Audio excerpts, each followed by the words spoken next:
All right, welcome into Big Hitters Only. I'm your host, Ross Martin. Quickly here, a little intro. This is a UNC basketball off-season acquisition podcast. We talk transfers, freshmen, rosters, not just looking at transfers, but looking at how they fit. And then, of course, the returning players like Seth Trimble.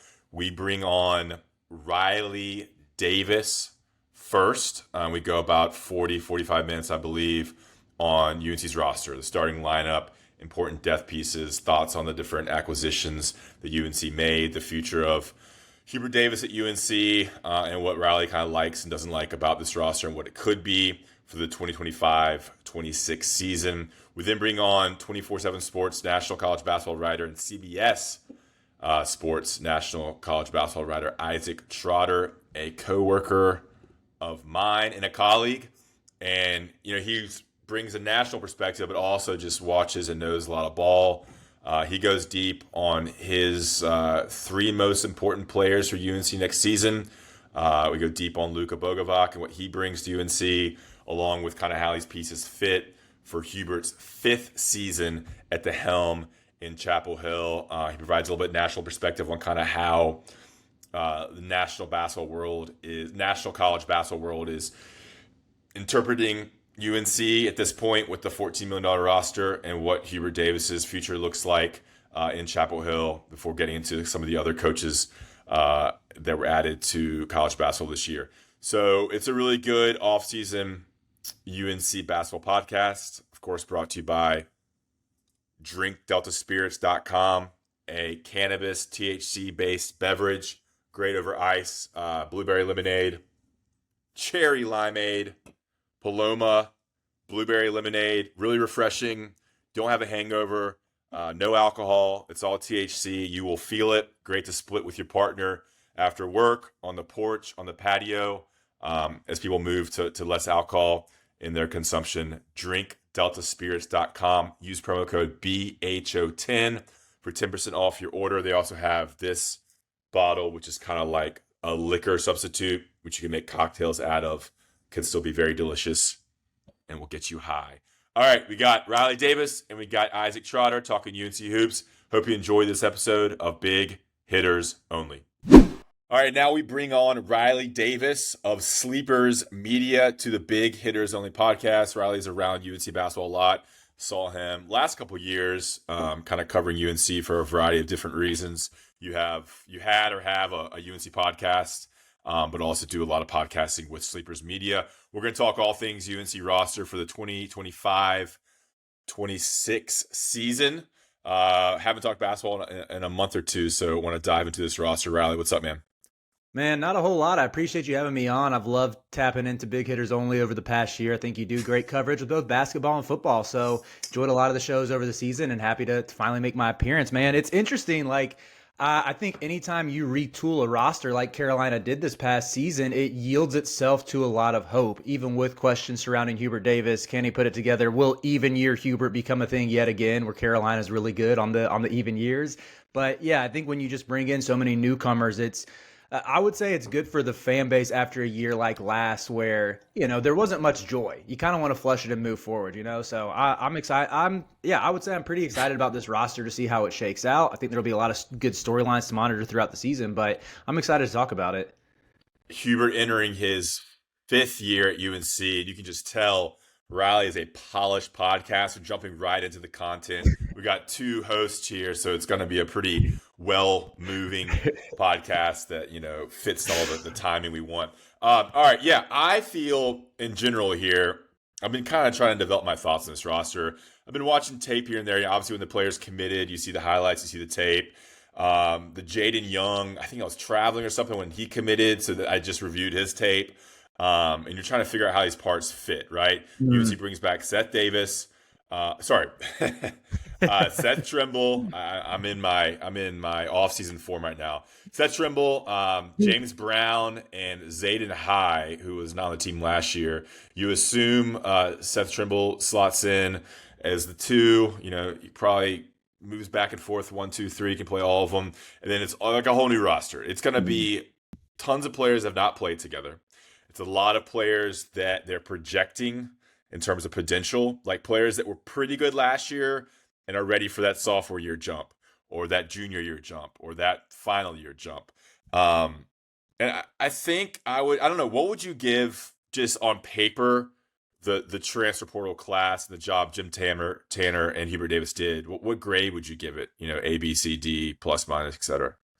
I would say, including Luka Bogovac from Yep. Montenegro, I think he's the most important piece. Without him, it's probably still looking more like a B minus C plus for me, just because I mean they had a lot of spots to fill. Like you lose that many guys, either whether it's Drake Powell going pro, RJ Davis exhausting eligibility, or the number of guys who transferred out. To me, I'm sure you've seen the $14 million number that was reported.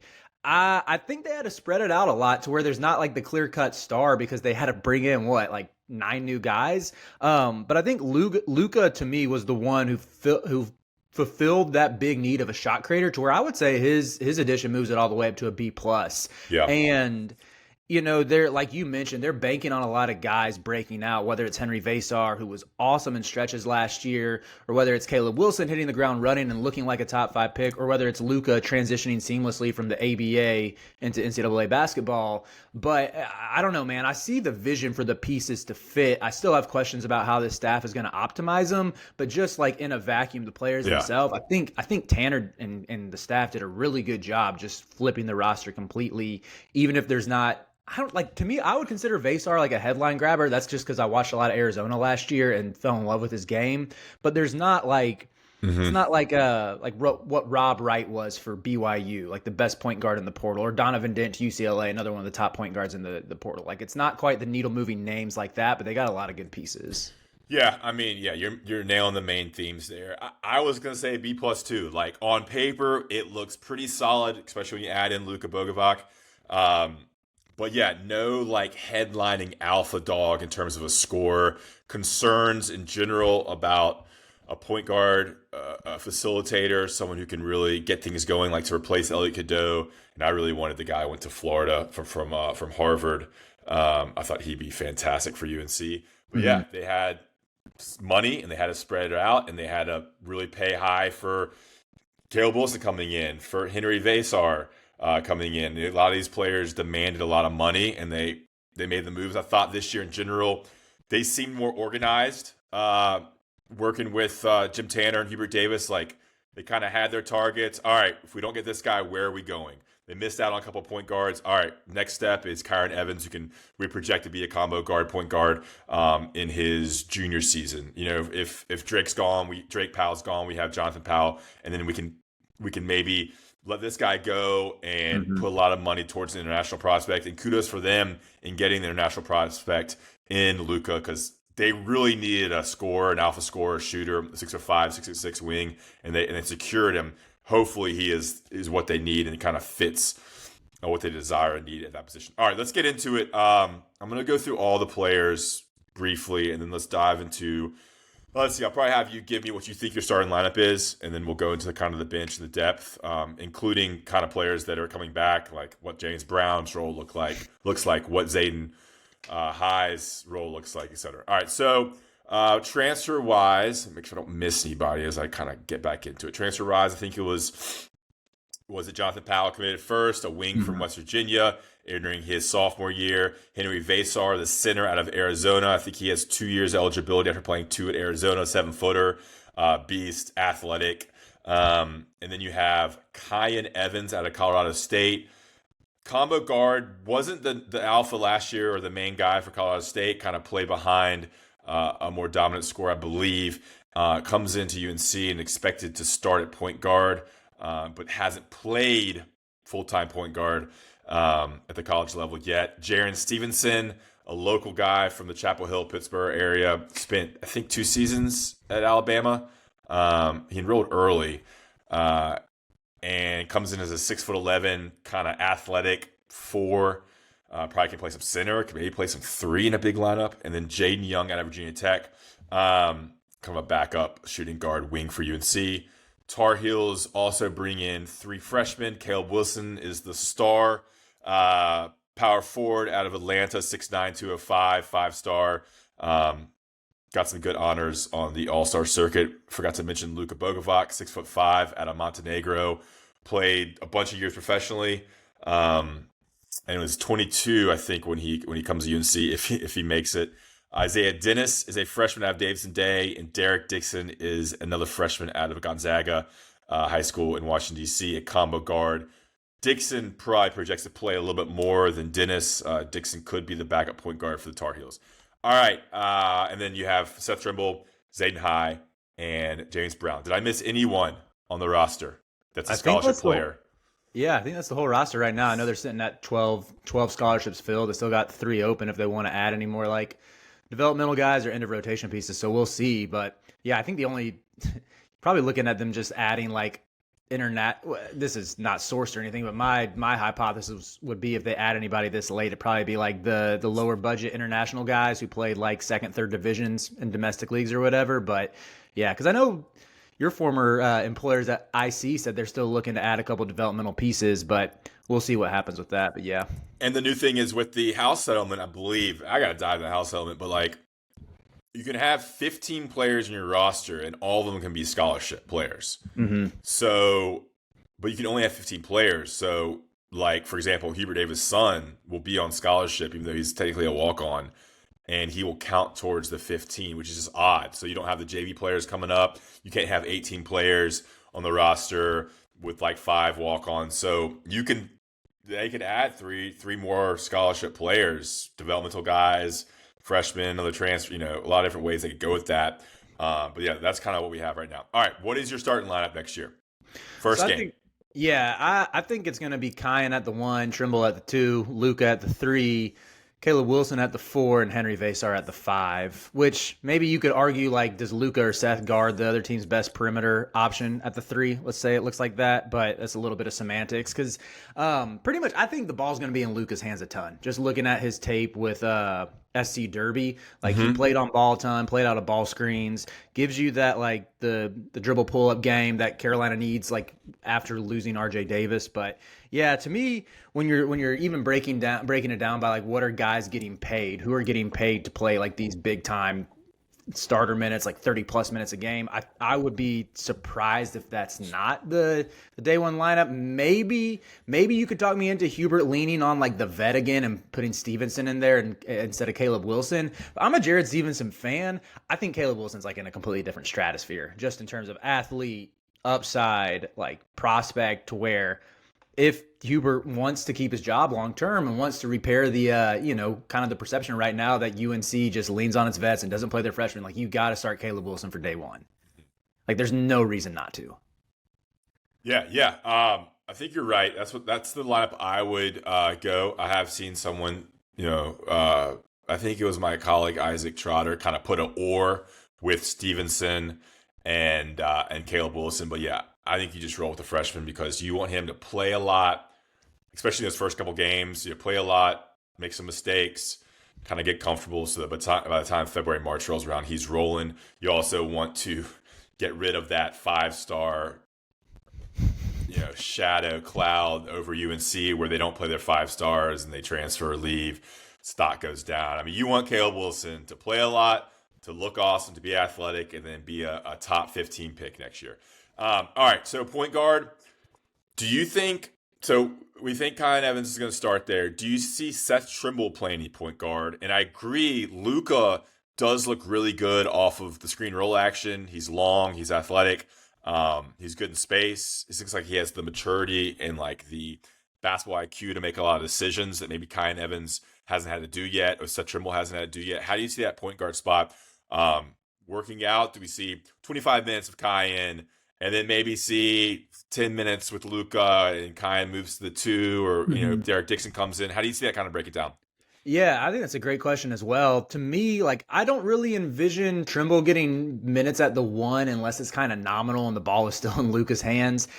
I would say like the pivot, let's say that Kyan Evans looked really good in Nico Medved's system at Colorado State, which I don't know if you've tapped into the Rams much over the past few years, which Fort Collins, elite college town, by the way, great beer scene, great food scene, great hiking.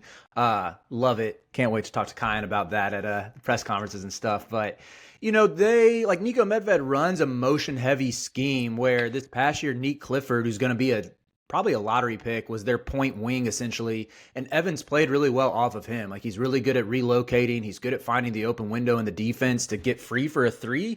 So if he doesn't adjust well to being that primary offensive initiator, like if he really was more of just a system guy at Colorado State, I think that could push him out of the starting lineup, and you maybe lean on like Trimble as your nominal one, or maybe you just straight up say Luka's the one, Trimble's at the two, and either Jonathan Power or Jaron Stevenson at the three. Because I don't know, man. I just envision like with Luka. So I've locked in a little bit to international hoops since college basketball has globalized. Like, Luka played in the league that Nikola Jokic and Ivica Zubac came from. Like, it's a really high level league, and he put up 15 a night shooting 40% from three. And I still see some people on Twitter kind of like expressing skepticism. It's usually like rival fan accounts that say he's European Cade Tyson, where I'm like, dude, this dude was putting up 20 a night against pros, and we're saying that like he can't do it on a cold February night in Blacksburg. Like, how ridiculous is that? I think he should translate pretty immediately. And yeah, Carolina's going to need him to put up at least 15 a night. So in terms of Kyan, like, I think a lot of it just depends on what's his translation like moving up a level to playing more power conference opponents like more frequently than he did last year. But if it doesn't work out, I could see him being relegated more to like a 20-minute a game role, or just being primarily like an off-ball shooter, which he should be elite at. But again, like, I do think Carolina will need him to at least handle some of the offensive initiation. Yeah, and like, he's a great shooter. Like, his game is mid-range, pick and roll, like 3-point shooting. You're probably more into the nuances of the offensive systems that these guys have excelled at. But it's clear that the goal for Hubert and Jim Tanner in the offseason was to add perimeter shooting at almost every position, and then add length, size at almost every position. So you go from Elliot Cadeau at 5. Elliot Cadeau and RJ Davis were short. We've stood next to them. They're both 5'11". Like, I don't even think they're 6 feet. Tough. But Kyan Evans listed 6'2", Seth Trimble 6'2", probably. Luka 6'5", looks a legit 6'5". Jonathan Powell 6'5", 6'6", and Jaden Young 6'4", and then Derek Dixon, I think he is listed at like 6'1", 6'2", 6'3". He might be listed at 6'3". Yeah.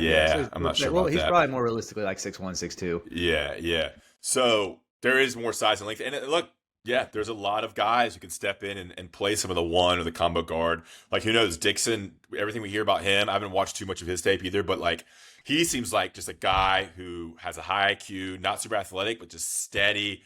A player who can come in and give you 5 minutes, 10 minutes off the bench if needed, or if there's an injury, that position as well. All right, 2 guards, Seth Trimble. Let's project what he's going to be. I mean, I love him as just all the intangibles he brings. Like, almost my favorite player last year in terms of just like, he's so athletic. He plays bigger than 6'3" because he can jump out of the gym. He's tough. He's strong. Very powerful inside. I think, did he lead UNC rebounding last year? I know at one point he was leading UNC rebounding. So a defender who can guard the team's best wing, a positional rebounder. The shooting highs and lows last year, it wasn't great, but it wasn't bad, especially at the beginning of the season. And he's a guy who can beat almost any player off the dribble. What do you see about him at the 2? What do you like about him? What are the concerns you have? How do you see UNC using him next year within this roster? Yeah, Ross, speaking to your love for Seth, he was like one of my favorite players to cover last year. I know you know this in the content game, but he was like by far and away the best interview on the team too. He's one of the few guys who will like tell you what he actually thinks. It's a little bit like Harrison Ingram, like, which I like it just on our side of things. But on the court, for me, I know lots made about his jumper. Like, his mechanics are a little wonky. Maybe he can return to that pre-concussion form like he was in Maui, where, I don't know, if he can just get to 34, 35% from 3, that would be a huge boon to this team. But even beyond that, I would say it's like a shot selection thing. There were times like in the thick of the conference schedule where, maybe this was like the ups and downs with his and Ian Jackson's minutes, where you saw them both kind of force the issue. There were some games where he would shoot like 1 for 9, and you're just thinking like, why is Seth Trimble taking this shot? Or even, 2-on-1 fast break, instead of finding the open man, he puts his head down, forces up a tough layup, and it doesn't go in. Like, those are the things that I want to see those get cleaned up a little bit more, even more so than the jumper. Like, can you improve your shot selection? Can you, like when he was at Menominee Falls in high school, he played point guard for them. There was that vision there. That was the sell on Seth, was that he could develop as to at least being a combo guard. I just want to see some better like vision from him and improving his feel. And maybe that comes with more reps. Or this year if we know one thing about Hubert Davis, he's going to play his guards 30 minutes a game. Like if you're a starter, he leans on his guards heavy. So I think Seth has a great shot to like play 30, 32 minutes a game, and maybe with like the longer leash and knowing he's not going to get benched, you can see him maybe not look to get his as much and make plays for others. But yeah, I personally, I think, I don't know, I can't really think of a Carolina player who stuck around 4 years and wasn't a full-time starter who really exploded as a senior. Like in that sense, I would say history is against him. But I buy Seth Trimble, the player, to put it together and maybe become more consistent across the board. Yeah, and it's huge. Like he is the guy. He's been on the team the longest of anybody. He's been there for the whole Hubert Davis regime, and like his experience, his leadership is huge. Like he's gonna have to bring all the freshmen along, bring Caleb Wilson along, work with the guards, introduce people to how hard you have to work, what Hubert Davis expects, like all these different things. Like his intangibles off the court are maybe even more important about what he brings on the court, because he's surrounded by talent. It'd be great if he had a huge year, played 32 minutes a game at a combo guard, shooting guard role, and just exploded. I'm not sure if he's going to score more than he did last year. He may score less, but his ability to defend and rebound is huge. Leadership's huge. But I'd love to see him put it all together offensively as well, because I think it's deserving. I think his athleticism is unlike something UNC's had in a long time. So I'm pumped for him. All right, we talked a little about Luka, so I'm not sure we need to go too far on him at the 3. Let's get into like who backs him up.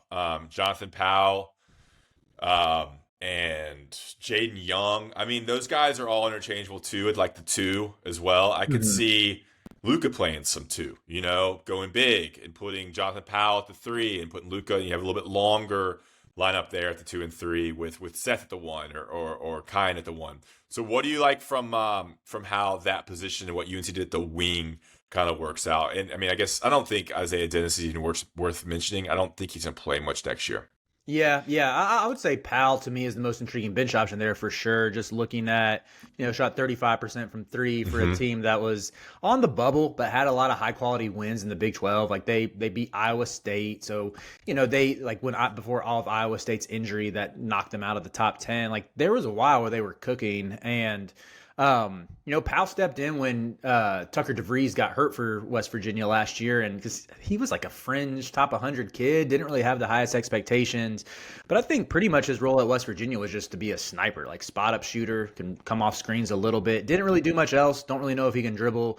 I would say I'm not entirely sure how he profiles as a defender, but West Virginia was a top 10 defensive team per all the analytics last year, which I think bodes favorably that he at least didn't mess up on that end, like that he wasn't someone who was necessarily hunted or I think hurt them when you look at how many minutes he played. So maybe you see him take a few more strides in terms of like developing his handle more or getting to the rim a little bit more. But I think he's pretty much going to be in there to shoot spot up threes in transition. Maybe, Hubert loves to run those little empty flare sets that we saw him run for Ian Jackson a ton this past year. RJ would get him off as well. Like maybe he gets some looks like that. But then with Jaden Young, to me, I'm like Paxson Wojcik type minutes, probably a lot of DNPs, but occasionally he'll come off the bench and make a 3. Like, and I think he's probably got the same type of personality as Pax, like in practice, to be fiery, play tough defense and everything.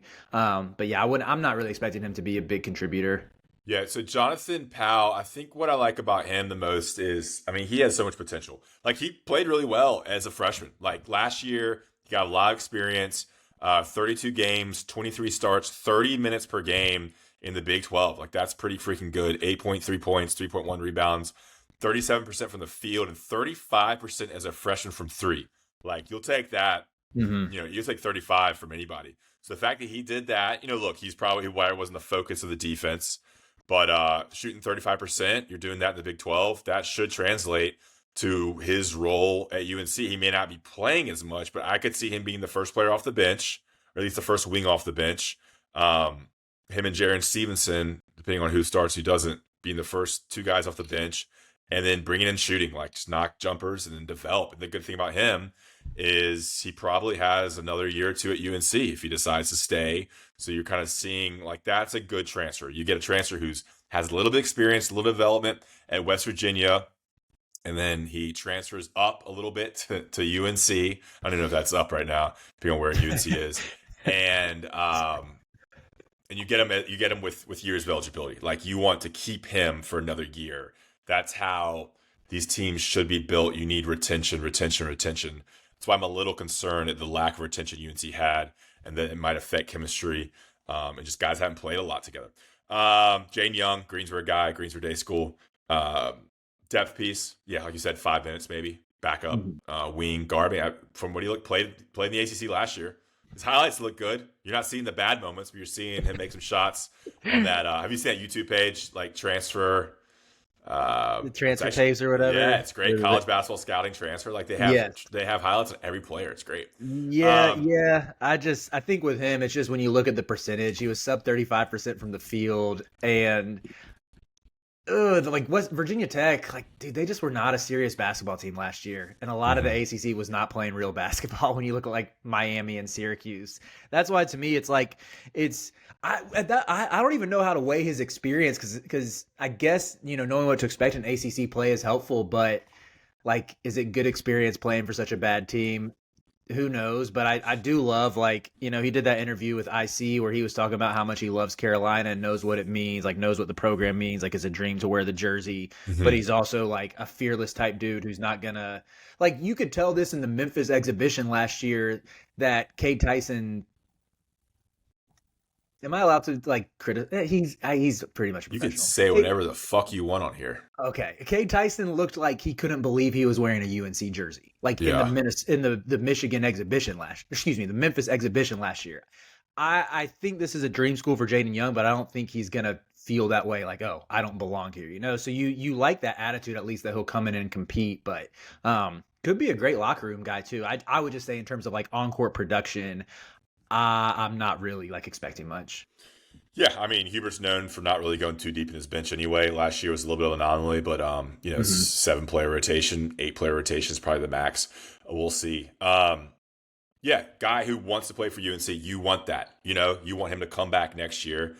I don't know how much he's making, but come back at the right cost next year and be a veteran in the locker room, someone who's from the area, but certainly not going to be an alpha scorer or dominant player. All right. Yeah, Cade Tyson's funny. Belmont's a little different than Virginia Tech, I mean, and Jaden Young played at Virginia Tech, and he started 10 games, played 22 minutes a game, averaged 8.1 points in the ACC. I mean, that's not horrible. All right, let's move to the 4, and we think pretty much, we haven't talked about Zayden High and James Brown. Let's just talk about the big men and kind of how we see that rotation because, UNC is going to have to go small sometimes when Vasar is out. So you have Henry Vasar, and it's Vasar, Vaysar. Vasar is how I pronounce it. Jaron Stevenson from Alabama. Zayden High coming off the 1-year absence for doing some sketchy stuff.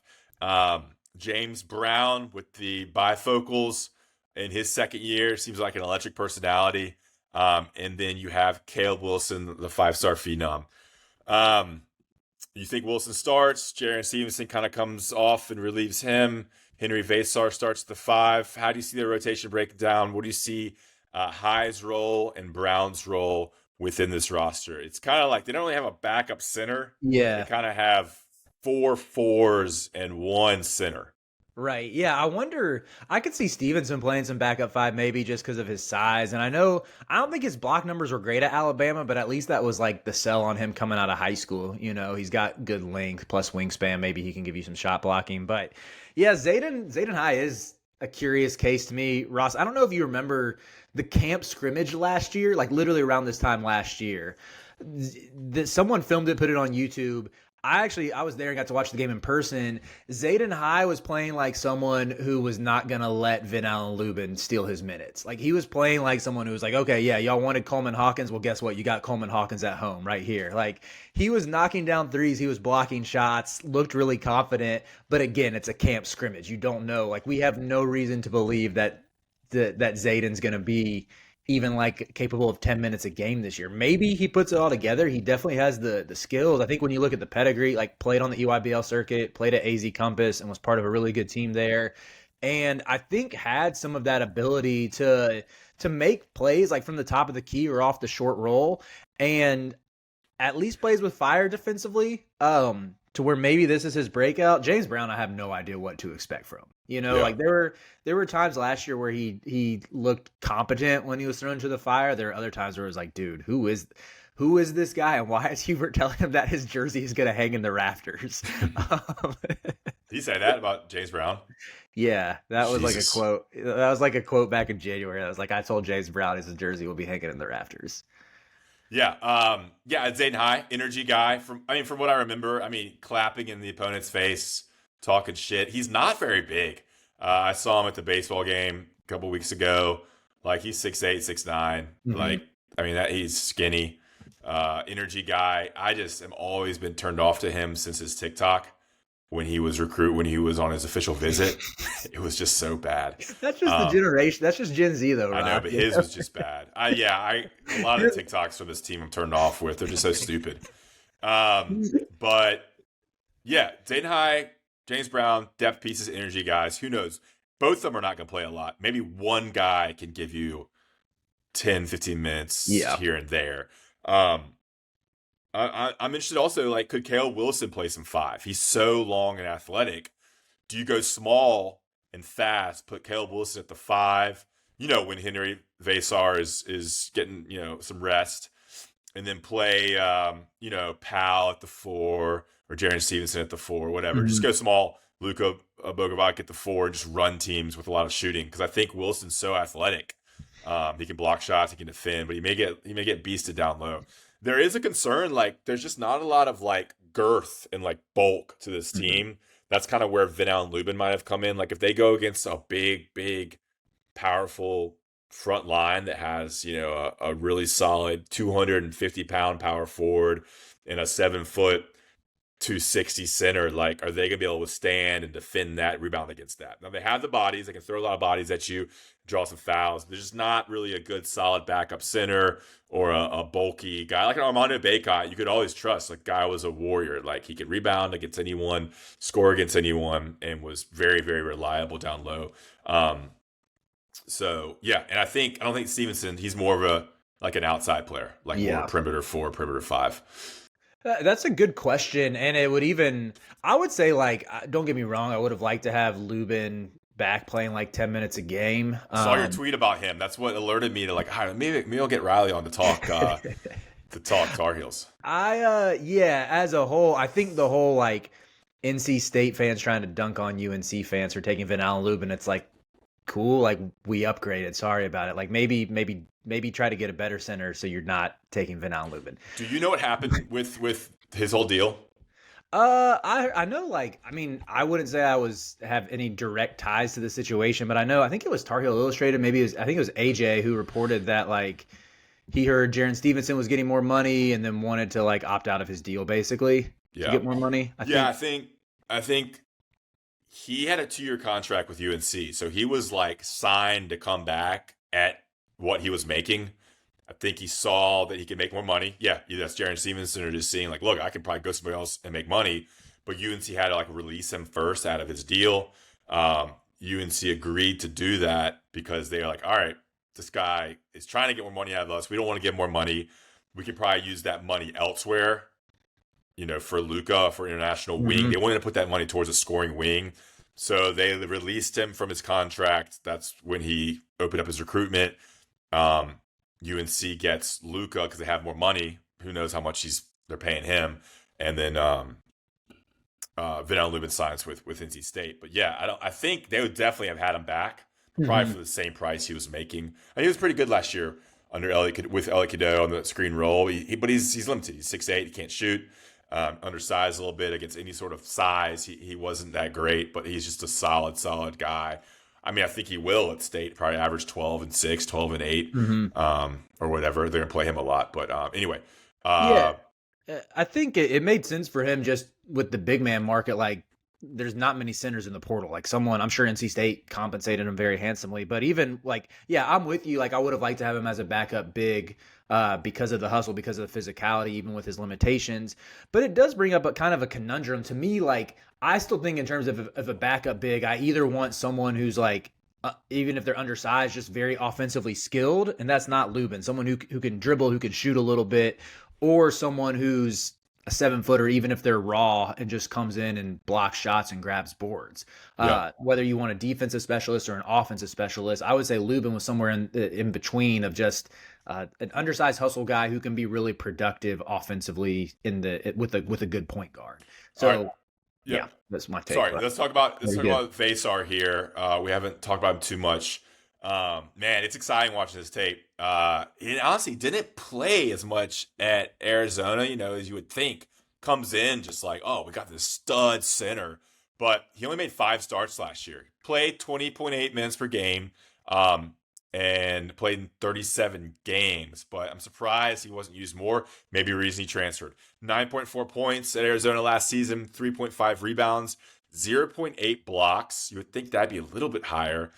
59.2% from the field. You'll take that. And it didn't really shoot enough threes to really make it worth me to write down. 7 foot, 200 pounds. He is long. I bet his wingspan's over 7 feet. Block shots, loves to dunk the ball. Pretty good in the pick and roll. Seems to play very aggressively as well. Attacks the rim. And that's what you want. You want someone who will challenge everything and go to the rim. What do you love about his game? I think he is just the perfect fit after having nothing last year. He fits the mold of an athletic, long, shot blocking, dunking center that UNC really needed. Yeah, I hinted at it at the top. I watched a good bit of Arizona last year. I thought he was so bad in the non-conference. If you go back and watch their first game against Duke, it looked like he didn't belong on the floor back in November. Then when league play started, it was like he flipped a switch and became this awesome two-way player. I thought he was really good defensively. You mentioned the block numbers. I actually would have expected them to be higher too. His block rate last year was 7%, which was, believe, 7th in the Big 12 during league play, but I probably would have guessed it to be 8, 9, 10% block rate. So a little bit lower than maybe you would think given his size, his wingspan and everything. But additionally, the offensive side of things, he's so good at making plays off the short roll, like we saw Armando do throughout his senior year. It's really easy to envision him getting the ball in the short roll and throwing a lob to Caleb Wilson, cutting along the baseline or something like that. And I think just having Ross, I don't know. There was one Saturday last year where Kentucky and Florida played at an 11 a.m. start time. And both of those teams had so many skilled bigs who were playing on the perimeter, who they were running the offense through. And then later that day, we had to watch UNC play Boston College or something. And it just felt like watching different sports because Carolina didn't have a single big that you could run your offense through, that you could trust to make decisions, that you could trust to go get you a bucket. And I think for me, that's what I'm most excited about with Vasar, is just seeing that modernized aspect to his game where you can play him at the top of the key, where he has just super high basketball IQ, really good passer. And you mentioned, man, just the physicality, the willingness and the desire to dunk everything and do so angrily, I think is going to be a sight for sore eyes for Carolina fans. Yeah, and I think he has a really strong potential to be a pretty decent NBA player. I think he's still developing. He needs to get a lot stronger, can work on his outside shot. You saw that in some of those UNC basketball Instagram clips. I think he has kind of the physical traits that project to being a NBA big man. I mean, you don't find 7-footers everywhere. So that's kind of exciting. If he can get, maybe he only stays 1 year at UNC, maybe we get 2 out of him. And you're seeing a guy that could be a first-round pick. That'd be exciting. UNC needs that kind of development in their roster. Yeah, he's huge. You said the top. I think he was the biggest get, an unnecessary get.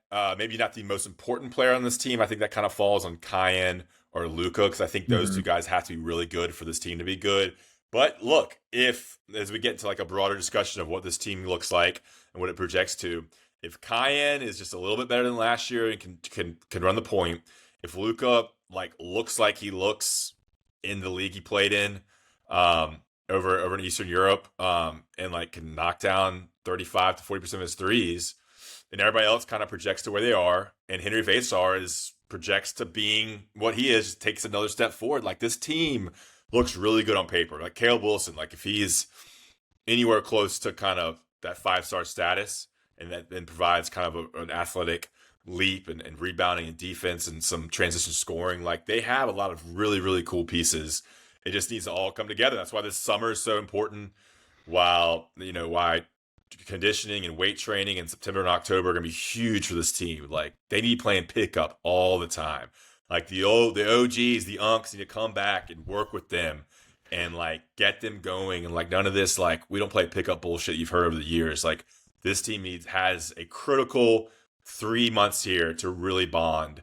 But I think the pieces are there, which is exciting. And I think it's a huge year for Carolina basketball. So let's kind of dive into that.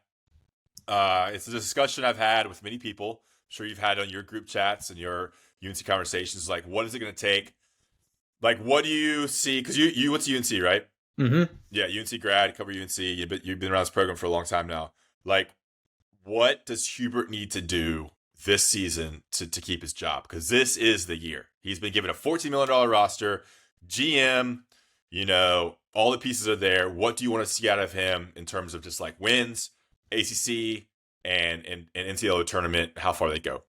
Yeah, I would say, I mean, that 14 million plus price tag is top 5 spenders in the country, most likely.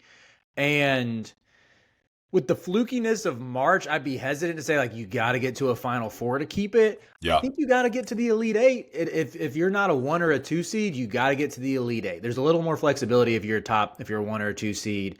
Beyond that, hang a banner. Like, whether that's an ACC regular season, an ACC tournament, a Final Four, or a Natty, like, with a $14 million roster, you better hang a banner of sorts. Yeah. I mean, it's a lot of pressure. Like, Elite Eight, that's a lot of pressure. But what it's Carolina, man. I know. What's they got to do? The standard should be a top. I think they'll be top 3. I think top 3 in the ACC because I think Louisville's be really good. Oh, Louisville's nasty. Yeah. What I do now with CBS Sports and 24/7 Sports and like recruiting and transfer portal, like they are stacked. Kel Brown Jr. is going to be a baller along with all they brought in the transfer portal. So top 3 in the ACC, I think has to be the standard. I mean, if they get a 1 seed or 2 seed, but don't make it past the first weekend, like what does that look like? You probably won 28 to 30 games, but you can't get past the first weekend. Like what happens then? I think Elite 8, Sweet 16, Hubert comes back. I think Sweet 16, he comes back. But if it's like fluky, like in 2022, where you're an 8 seed, 7 seed, but then make it to the Final Four or farther, like what's that look like? I don't know. I think recruiting has to kind of ramp up too. Like I'm a little concerned at how they approach recruiting now. I don't see many offers going out, and I don't know how popular UNC is with these 5-star guys. So, but things have changed with the amount of money now, so maybe they can spend more to get the 5-star freshmen they need. But it's such an interesting season because I do. If you don't think he's a guy, he should have been fired after last year. I think a lot of people don't think he's a guy. I think you said this on a pod, maybe with Adam, where you said you'd rather move on a year early than too late. And one of my colleagues, Eric Fawcett, who's done some stuff with Sleepers and we did a show this past year for Trilly Donovan. He said, like, on the exact topic of Hubert, like, I don't think you should wait till someone is bad enough to fire them. And by that logic, you could have moved on from him after this year. Clearly, there's someone in the athletic department that still believes in him, that thinks he can be the guy. But yeah, to me, that is where I'm like, if you're a 7 or an 8 seed, go ahead and announce before the tournament starts, like he's not coming back, like, and then let them go make their run. Because it's a Sweet 16 with a 7 seed like that. If you're mediocre for half the year, but you get hot for a couple weeks, like I don't think that's going to satisfy the fan base. I don't think it should. Like it's not fun to go into every season. Well, I shouldn't say every season because they were 1 seed 2 years ago. That was great, but it's just not fun, like, as a fan to go into the season being like, man, there's 0 top 10 buzz for this team right now. Yeah. Also, like, you're seeing the coaches the other teams are getting, and like, I don't know, some of these coaches haven't coached a game yet at their new schools, but like, it's getting younger. John Shire, Todd Golden, Jay Lucas at Miami, like these guys are stud coaches. You mentioned Melvded, is it Mevded at Minnesota? Like Nico Medved, yeah. Nico Medved, Ryan Odom at Virginia. What Iowa did with Ben McCollum, Indiana with Darren DeVries, like these guys are stud coaches. Like Ben McCollum, like UNC should have gone out and got him. Like, he is, you got to project these. If the guy's a stud, winning at every level, like, that's the issue. Hubert was never a head coach before he got the job. And it was a learning curve. And I think there's just a lot of really, really good coaches out there that UNC, from just an end game and maybe some development and strategic stuff, they're playing behind the 8 ball. Mm-hmm. You add in portal misses and recruiting misses, and you're playing uphill battle. UNC brand is so strong. You get the right guy in there, like Roy Williams. You insert Roy Williams in there, and he was a freaking stud for, 13 of his 16 years, pretty much. So find the right guy, and it's just like throwing oil on a match. Mm-hmm. I think we'll end it there. Riley, anything else you can add? Any comment on that? Just thinking in terms of like the coaches who are coming up right now, like I think Pat Kelsey at Louisville, Dusty May at Michigan are 2 more examples. God. You want those young dudes who came up like in the NIL and portal era, who embrace the grind, who fundraise, who know how to like build and market a program. And even if like Carolina has a really good, so if Carolina has a 1 seed, then I don't think many people are going to be calling for Hubert's job. I just want to see, I would love to see, and I don't know if this is ever going to happen. It might just be who he is, like how he conducts the program, like knowing how to market your program better, or sell your program to recruits, or whether it's quotes or whatever. Hype up that we landed 2 international guys, and that UNC is a global brand that's going to put you in the best position to succeed wherever you're from. Things like that I think can go a long way, but we'll see if anything changes on that end. Yeah, I mean, Mark Pope's another guy. Kentucky seems to have landed their recruiting and their in-game coaching has been great. You got Young at BYU. He seems like a home run hire, and a Florida State hired an NBA guy. Like, there's just a lot of different ways to approach this. And I mean, I don't even know if Hubert wants to be the UNC coach. He seemed so miserable last year. Like, is he having fun? Is he putting in the time? Is this what he really wants to do? I worry that, and the way with the media stuff is so weird. You were there a lot more than I was this past year. But I covered him his first 2 years. Dude, so weird with the media. And it's not the most important thing, but it can really change how people perceive you and how the media talks about you, and what families see and what parents see. And what AAU coaches see, like how people perceive you, is sometimes a big deal. So it's just, I don't know. It's just weird. I could talk for hours about it. All right, Riley, we really appreciate your time. That was great. I hope you all enjoyed this episode. And we'll talk to you next time. Guys, I forgot to do an ad read, but as we close out here, Delta Spirits, drinkdeltaspirits.com, promo code BHO10. It's a great alcohol substitute. I think a lot of people are moving off alcohol, trying to get healthier, stay lighter, not have that little, hangover in the morning. If you want to have a different kind of feeling, THC infused drink, Delta Spirits. Here's a Paloma, cherry lime. It's good. It's a great cocktail. You can split it with your spouse, your partner. drinkdeltaspirits.com, promo code BHO10. We appreciate Riley Davis' time. Appreciate Connor on the back end and Garrett with the graphics. Rate, review, subscribe to Big Hitters Only on Spotify, YouTube, and Apple. Thanks, guys. All right, and now we welcome on Isaac Trotter, a national writer for CBS Sports and 24/7 Sports on the basketball side of things. Isaac's he's been on before talking to UNC Duke, covers national landscape of college basketball, from games, from analysis to NIL, recruiting, or not as much recruiting, but transfer portal, very sourced up, and a high-quality ball knower. What's up, Isaac? What's up? Thanks for having me. Yeah. We're going to go a little deeper into the UNC roster. You just listened to Davis Riley talk about the Tar Heels. We'll get a little bit deeper on the transfers, the newcomers. And this is the question I texted Isaac. What 3 players for UNC are the most important to the Tar Heels' success next season?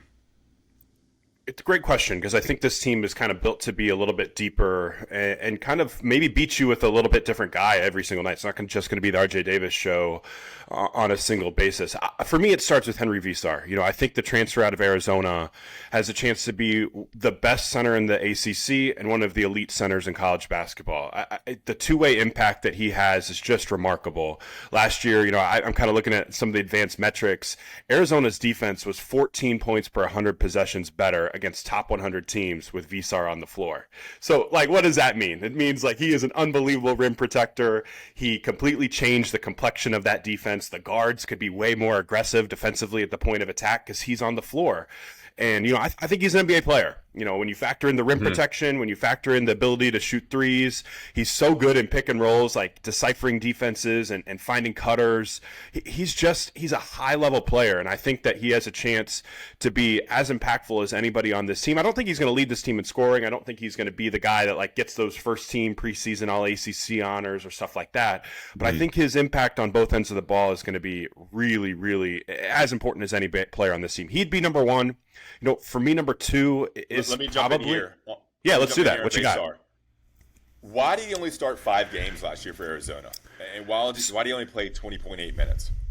So the original plan was for Matías Krivas to be the starter for Arizona, and there was a lot of NBA buzz with him, and so then he got hurt, and then Vasar really slowly but surely ramped up his minutes as the season got on, and his development was really, really late, but like there was a lot of hype with him even last year, the year before, and it just like didn't really click, and then it started to click as the season progressed, and Arizona had built like a very deep team. Like they paid Tobe Awaka a bunch of money to play at the 4 or the 5, so they have to get minutes for him.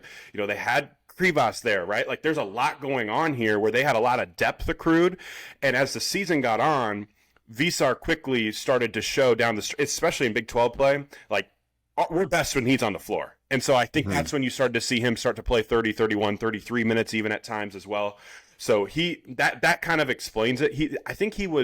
I think the plan for him was like, hey, we're going to have him be a rotation big for us, play 15 to 18 minutes, and he just got too good too quick. And when the injuries started to happen, when they started to figure out kind of what happened, he certainly became somebody that they could not take off the floor. I think there's going to be a lot of NBA buzz for him.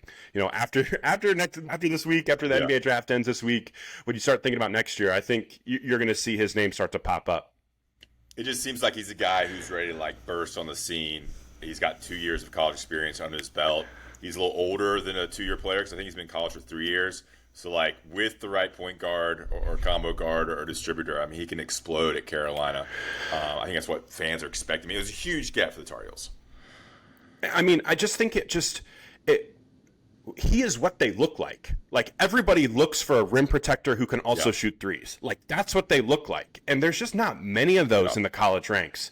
And, I think Carolina last year, like, you kind of had to mismatch it together a little bit. Even with like when the Baycott years, like you didn't really have that guy who could also shoot threes and also play the 5 and anchor your defense. So NBA teams, like having a stretch 5 is vital. I think we've seen that in the NBA playoffs. I think you're starting to see that in college ranks too. If you don't have a stretch 5, life just gets difficult. And I love the idea of him coming in, being a guy that can step out and shoot threes. What does that mean for Seth Trimble? What does that mean for this offense? How can it change a little bit? Like you just have more buttons to press offensively when you have a guy as skilled and as talented as he is. And, like you said, like, don't look at the counting numbers with him. The points and rebounds are the most overrated numbers in transfer portal scouting. It doesn't matter because the opportunity and the situation can be wildly different at a different place. And I'm with you. Like if he goes to Carolina and he's playing 32, 33 minutes, the counting stats are going to look really pretty and all the advanced numbers are going to look really pretty too.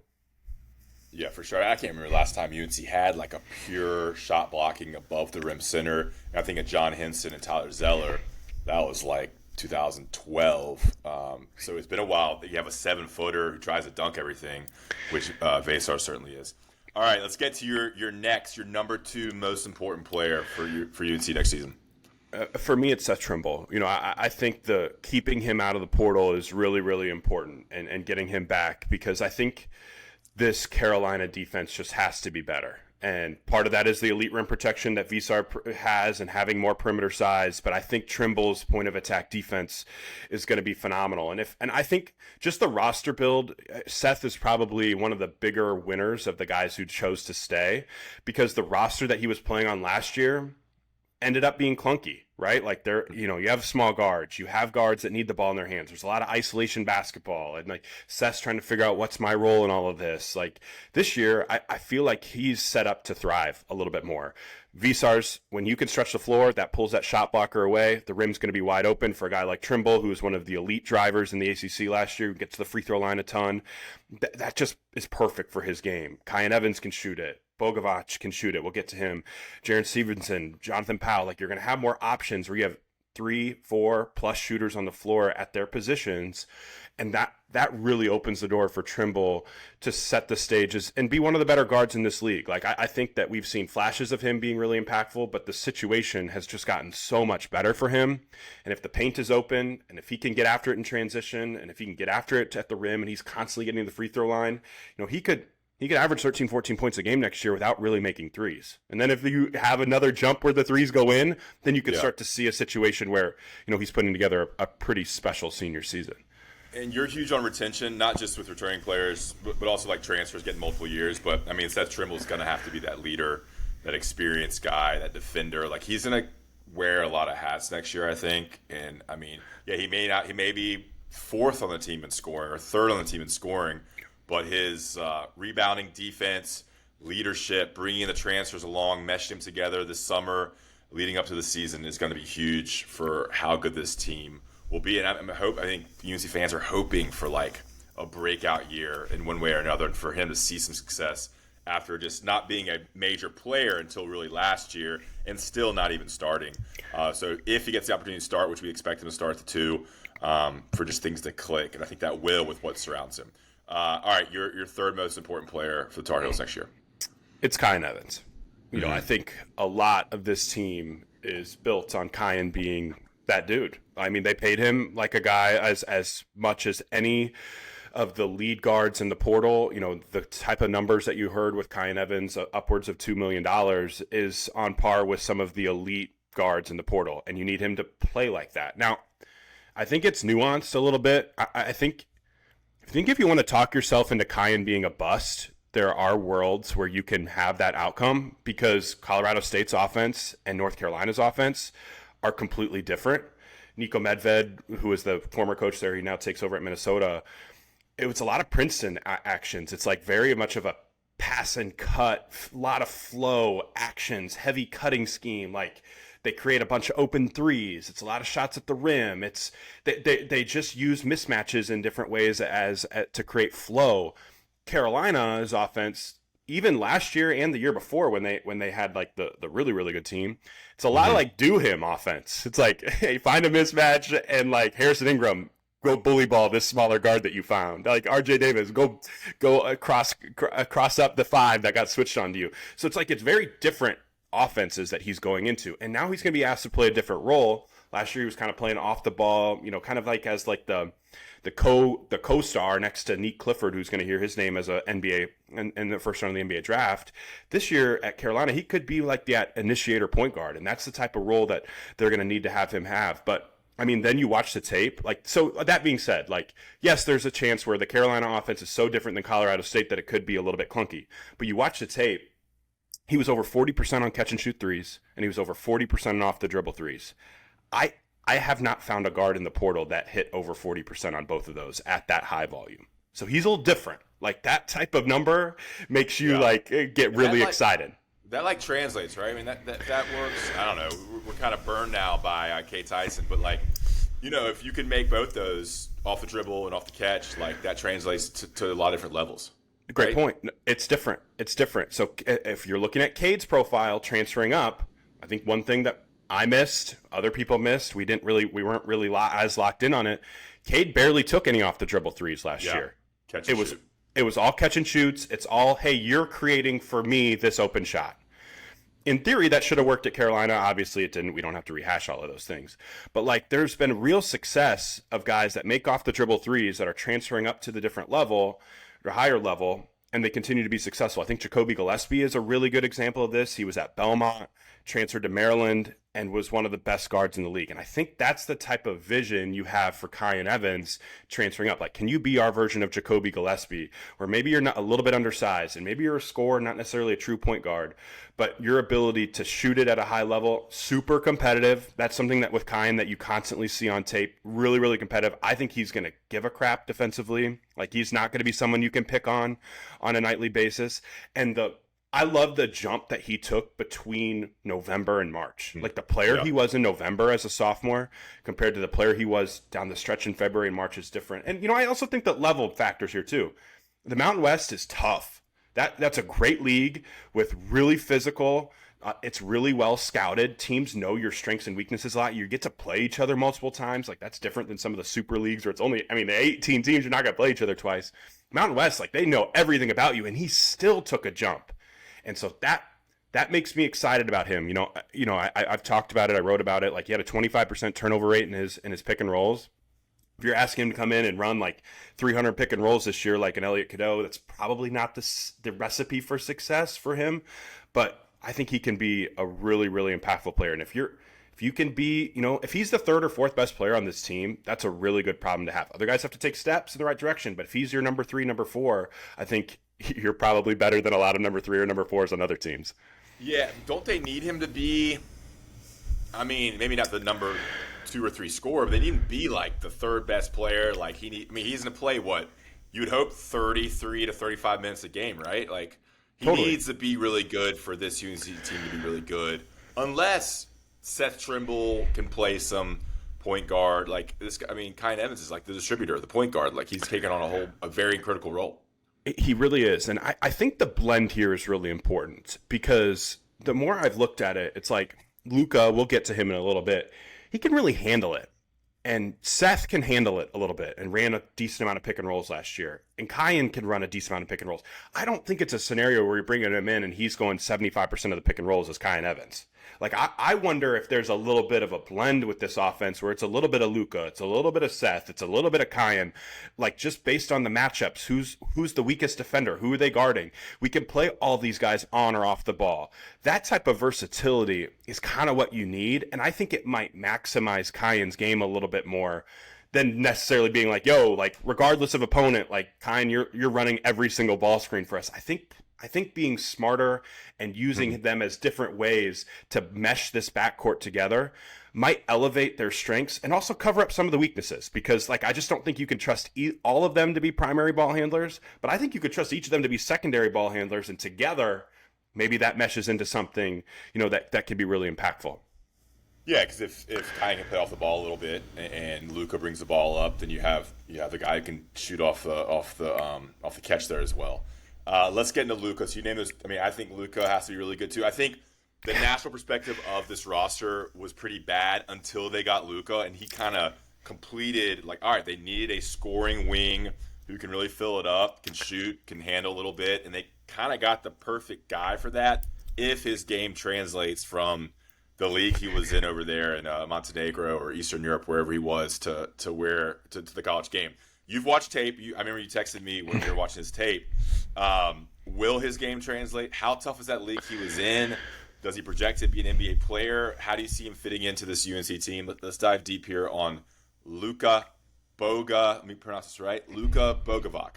Yeah, Bogovac. Interesting player. I think the Adriatic League has produced some really, really good players. Tomislav Ivicic is the biggest example of this. He averaged 6 and 4 a game last year in the Adriatic League, and then came over to Illinois and was one of the best bigs in the Big Ten. So, like, it's just that's the type of league you're walking into. It's a grown man league. There's a lot of pros over there. There's a lot of ex-pros that play over there as well. So, yeah, I mean, it's June. We're watching the Adriatic League because there's a ton of them. Like, I went through one game, and it's like there's a Kentucky commit, there's multiple Illinois commits, there's a Carolina commit. So it's just there's a lot. Like, we're going to have a lot of European flavor in college basketball this year. And Luka's interesting. I think when you first look at the stats, you're like, oh, shooter.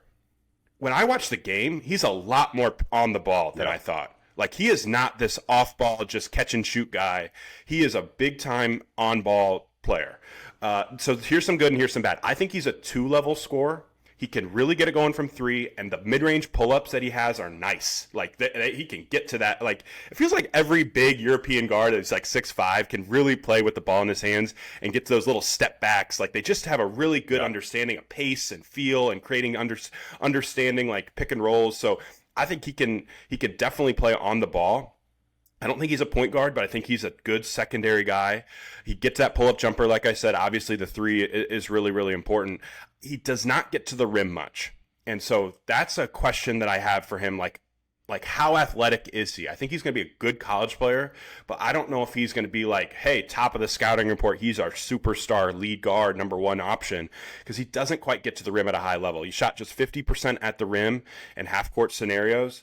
That's going to be tough in the ACC where you're going to be really, really athletic. And, I think his decision-making and pick and rolls oscillates between like really good and really awful. Like there are times on there like in pick and rolls where he just sees the floor really well. He understands floor mapping. I think him and Vasar are going to find a connection with the pick and dive game.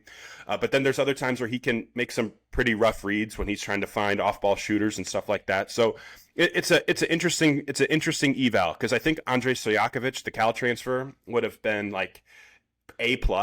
I think Luka's like an A- type of ad, because you could see the shooting, you could see how old he is, you could see his on-ball reps. All of that is gonna translate. I think his ability to score as a jump shooter should be fine. I do have some concerns defensively, though. He is a cone defensively, and I think that is where you're going to need Seth to really guard that number one option. You're going to need Kyan to really guard that smaller guard. Whether that's, say you're playing Duke and they have, Caleb Foster on the floor. Maybe he's the guy guarding Caleb Foster. And I think that Luka's going to have to guard like the third option or the worst offensive player on the floor at all times, because I just don't trust his on-ball defense. I think he gets hits by a lot of screens. I think he gets lost off the ball, and that's a real concern for me on that end. But the offensive stuff as a jump shooter is pretty nice. Yeah, I mean, he looked pretty athletic to me. Totally passes the eye test, doesn't he? Yeah. Like he totally does.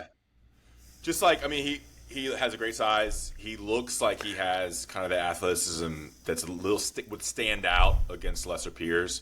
So I wonder why that doesn't translate to defense. Maybe he needs to get a little stronger. Maybe the college strength and conditioning will pay off. But also, I like how he's 22 years old. I'm sure that's something Hubert was like, we need to get older. We need to get longer. Yep. And getting a 22-year-old in there in the lineup along with Seth Trimble, along with the junior Kyan Evans, probably a 21, 22-year-old Vasar is key there, along with Caleb Wilson, who's obviously the 18-year-old freshman. That's key too. UNC got longer at almost every position, I believe, which was obviously something Hubert talked about a lot. All right, I'm going to let you freelance a little bit. You don't have to dive into every transfer or newcomer, but is there a player or two that you would like to talk about? I mean, Powell comes to mind as someone who could be a key backup, and Caleb Wilson's going to start. Also, I know you probably watched a lot of Alabama last year, so what do you think Stevenson can bring as well? But kind of take this in any direction of what works, what might not work, and what do you like about UNC's offseason acquisitions? Yeah, I think we talked about the big four. I think the Evans, Trimble, Bogovac, and Vasar will really determine how good this team is. But I think the role players, like know your role all-stars, are going to be really important. And so when I watched Jaron Stevenson last year, a lot of hype, like, can he be an NBA guy sometime? He was soft, like really soft for long stretches. And that just can't happen in year three. And I think he started to turn a corner a little bit down the stretch at Alabama. He shot 41% from SEC play from three, which is really impressive at 6'11", 215. I think if they can create some of those corner threes, that's going to be money in the bank for him. He can do that. But then there's like these little tantalizing flashes where he has like, I remember that BYU game, he has Richie Saunders on him. He's like 6'5" and 210 pounds. Like Stevenson's 5 inches taller than him. And Stevenson just gets the ball in the wing and just pops him on a drive. Just drills him right through his chest for a layup. And like that's the stuff you want from him more. Like as a driver, I think he can unpack some things. So, I think some quick hitter stuff with him. I think having him on the floor at the 4 with Vasar at the 5, you're talking about one of the better front court shooting lineups that the ACC will have. Both those guys, I think, could be 35, 36% from three-point range on real volume. So that's something different that they didn't necessarily have in the past. Let's talk about Powell. For me, I don't have super high expectations for him. I think he is an off-ball shooter who will provide real minutes off the bench. Like he played for a really solid team. I think if he's a 15 minutes a game guy off the bench for UNC, you'll probably take that. At 6'6", shoot the basketball, like that gives you a pretty high floor. And then Caleb Wilson, I'm a little bit later to the freshman tape than some of like Travis Branham or Eric Bossi at 24/7. But when you watch him, you just see the defensive upside there. Just very toolsy, right? Like super toolsy, 7 feet, really, really long and athletic. He's another one of those guys where if he's like the fourth option offensively, it's a pretty good problem to have, I think. And he'd probably be best maximized in that role. But you're starting to just see like what this rotation looks like. It makes more sense It's like if Wilson is your starting four, like you could see a really, really good defensive front court with Wilson and Vasar. Interior defense was a weakness last year. I think it could be a strength. Perimeter size is better. Better shooting team, I think. Like, so yeah, you have all these questions about like point guard play, and last few cycles, it's like you could find every team loves to, like, every analyst loves to be like, oh, point guard play is going to be an issue for X, Y, Z team, without talking about like the other 8 things that they're going to be really, really good at. I remember it 2 years ago when Illinois went small and didn't have a point guard. I remember it last year when certain teams didn't have like the right point guard, that option in the offseason that really excited guys. Like, if you could be really good at the rim, if you can be really big and positionally have more positional size, if you're a better shooting team, if you have multiple guys that can run pick and rolls, you have opportunities to be a much improved team with a much higher floor. And I think that's where I kind of stand with Carolina. They're a much improved team with a much higher floor because their flaws aren't quite as like kill you flaws. You know what I mean? Yeah. Like with 2 5'11" guards in your starting lineup being used heavily. And with, a 6'7" center. Yeah. In what, Vanal Lubin? Yep. Yeah. Awesome stuff there. So let's get into the national perspective of UNC. And like, I'm excited about this team. I mean, I hate how colleges, you're not getting used to the lineups, and every year you have to, it's like the old Duke model, like you don't get used to your players. You don't get a player for 2 or 3 years or 4 years. You have to, every year it's like 10 new players. I hate that model, but it is also exciting to get new toys every year. Like, to learn these new players, it's like getting 10 new freshmen. Like, you're only excited about the 5-star freshmen. Now you're getting like 6 to 8, 4 or 5 stars coming in. So it is kind of exciting to see how it's going to work. And when a team sucks like UNC did last year, or sucks up to the standard, you got to try something new. And they went all in with this roster with the $14 million price tag. And it's kind of exciting to think about how these parts will work. Anyway, national perspective of Hubert Davis and UNC. This is year 5, entering year 5. The message boards and Twitter and the general public, they're not too happy with Hubert. And this is like, I think from talking to alums and fans, like, this is UNC going all in on backing Hubert, providing him with everything he needs in terms of the money for a roster, the general manager, like, no excuses on the acquisition of talent front, on recruiting, on transfer portal. They didn't make any coaching changes. Might have added some staff members in terms of like the general manager and then scouting services and whatnot, but no staff changes. Where do you stand on Hubert entering this year? What he has to do? I think a big question is like, all right, what does UNC have to be next year for Hubert to keep his job? Is it top 2 in the ACC? Is it top 3 in the ACC? Is it Sweet 16, Elite 8? What do you think the national perspective is on him, what he has to do, and kind of your thoughts on what Hubert's done so far at UNC and what he needs to do this year? Yeah, it's a big year. I think we'll know. You'll know. Yeah. If you can't win with this team, if you can't compete in this type of ACC, like, while the ACC's improved, Virginia's gotten better, NC State's gotten better, all of these teams have gotten better. Miami's gotten obviously better. Louisville's obviously a great example of how much better they've gotten. If you cannot compete in this ACC, you will know. And I think that Carolina, like, we'll see how the world type of changes with the money. But, like, when you hire a general manager and you put $14 million out as like, hey, this is what we have, that's really enticing to any head coach who would potentially want that job. And if so, you're publicly preparing to have a really, really good pitch for whoever that next coach could be. So you're going to know. Like, there will be no hemming and hawing over what Hubert is he the right guy or is he not the right guy in March. I firmly believe that either they win at a high enough level where they're in the top 25 all year and they're a team that competes for an ACC championship and competes to give themselves a run in March, or they're underwhelming and you're making a change, because that's kind of how it feels. I think sometimes, like, we get so anchored to like March and it's random. Like, I feel like what I'm more focused on is just like what type of team you are in November and December and January and February. Like, what have you built? Like, do we have sustained excellence here? Are you a team that has like real issues that are constantly showing up? Is your roster building something that continues to, even though it looks a little bit different this year, some of the same issues have popped up where it comes to role doesn't fit or internal development doesn't happen? You have guys like Ian Jackson wanting to dip. You have guys like Drake Powell wanting to dip. You have guys like, you know what I mean? Like, like, if that continues to happen, then I think the writing will be on the wall with what you knew in the offseason. But this is a really big year. Like, I think this team is talented enough to be a top 25 team. I think this team is talented enough with the right draw to make a run in the tournament if they, second weekend, whatever that looks like. But I do genuinely feel like more often than not, it's a lot more simple than it is complex. And I hope we live in the black and white, not in the gray in next March.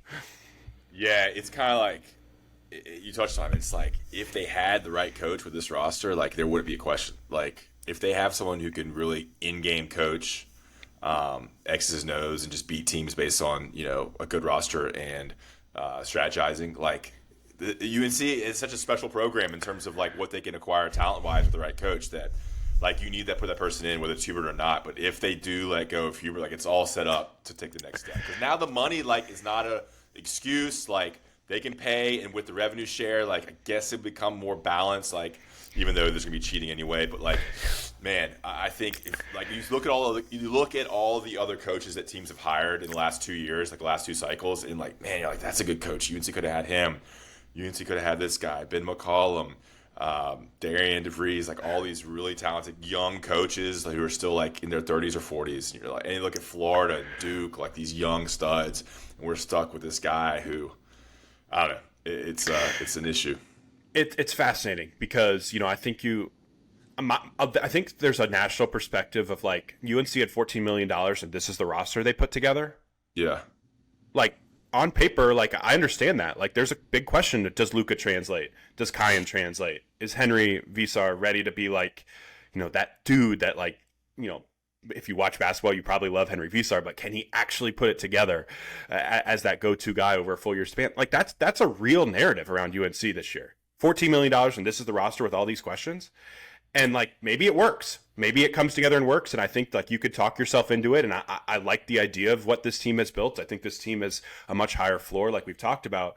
But when you have resources that very few others have, like maybe there shouldn't be quite as many questions. And like that's the thing that matters to me more than some of the in-game stuff. It's really more about roster building and player development. And I thought that Drake Powell's answer at the Combine was pretty jarring when he was just being like, I gotta go. Like he just didn't feel like he was feeling like he got the development that he wanted at Carolina. And Ian Jackson, the same deal. Like the old Carolina, that didn't feel like that happened that way. And if you can't develop and you can't roster build, like that's a little scary. Yeah, I think making a staff change or two would have gone a long way. Like bringing someone not from the Carolina family that has extensive NBA experience developing players, or like a shooting specialist, or someone who is like a defensive stud, like some coach who can give you an outside perspective. You need less yes men, people who are challenging the way you think. I mean, it's like any business. If you want fresh ideas, you got to bring in young, new people, someone who's been doing things the right way in a different way that would help UNC. I'm gonna get you out here on one question. Of all the new coaches this year, this cycle in college basketball, which one do you think will have the most success, or that you like the best? Given their situation, like obviously that maybe Virginia might have the most success, but which one do you like more across all of college basketball? I thought this carousel is some really, really good hires. I think Ryan Odom's going to do a really good job at Virginia. I think that team is much improved and going to finish top 5 in the ACC. I think NC State, pound for pound, found as good of a basketball coach as you could in Will Wade. He is a complete gangster who wants to crush it in roster building, and his player development over the years has been outstanding, and his X's and O's have been good. So I think NC State feels really good about what they've done. I think the Big Ten, you have to look at Iowa with Ben McCollum. That hire is pretty terrific. Getting Bennett Sturts as well gives them a really high floor. So I think this year we're going to see a lot of new coaches come in. And, I think in the Big Ten it's a little bit harder because there's so many competent teams. In the ACC, it's a little bit easier for some of these new coaches to come right in and see immediate first-year success. Like, I think the one I have some questions about is Jay Lucas down at Miami. Like, the roster he's built is talented, but there are some questions about the shooting overall. Is that team going to be good, or is it going to be great? Also, one other thing with Miami, how the hell do they not play Duke next year? How the hell? Like that, the ACC schedule makers did not line up Duke on their schedule. It's one of the most confounding the decisions that I've seen after they switched the game switched the season from 20 games to 18. But that's my. You play every team though, right? They do not. Miami does not play one team next year in the ACC, and it happens to be Duke. It's one of the craziest things I've ever seen. But anyway, that's a long-winded answer to say that I like what Virginia, NC State, and Iowa have done on the roster or the coaching carousel. Will Wade's going to be super entertaining to track however long he stays in Raleigh. I'm excited to kind of be a part of that here in North Carolina. All right, Isaac, we appreciate your time. Guys, make sure to check out Delta Spirits, drinkdeltaspirits.com, promo code BHO10, a great substitute for alcohol. Drinkdeltaspirits.com, promo code BHO10, a great cannabis-based spirit for those who want a refreshing after work, afternoon, evening beverage. So Isaac, we appreciate your time, and we'll talk to you next time on Big Hitters Only.